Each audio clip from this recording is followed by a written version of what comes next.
ये कहानी है एक छोटे से गांव की, जहां रहता था एक छोटा सा लड़का। नाम था रामू। रामू बहुत ही सरल और ईमानदार बच्चा था। वह अपने माता पिता की बड़ी सुनता और उनकी बात मानता था।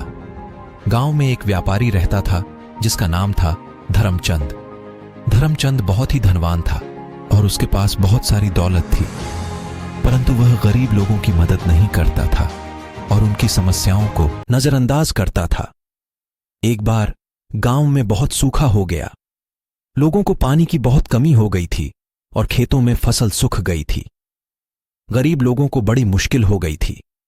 इस समय रामू ने देखा कि लोग भूखे प्यासे मर रहे हैं।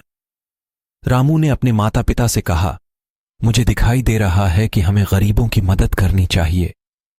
रामू के पिता ने उसे समझाया, बेटा, हम भी तो गरीब हैं। हमारे पास इतने पैसे नहीं हैं कि हम दूसरों की मदद कर सकें। पर रामू नहीं माना। उसने अपने छोटे से बचत बॉक्स से पैसे निकाले और गरीबों को खाना खिलाने लगा। धीरे धीरे उसकी दिल की दिलासा पहुंची, गांव वालों के दिलों में भी घुस गई। उसकी इस नेक कार्य से गांव के लोगों ने उसे बहुत सम्मान दिया और उसके पिता को भी गर्व महसूस हुआ। धर्मचंद ने भी देखा कि रामू के छोटे से प्रयास से कितना बड़ा परिवर्तन आ सकता है।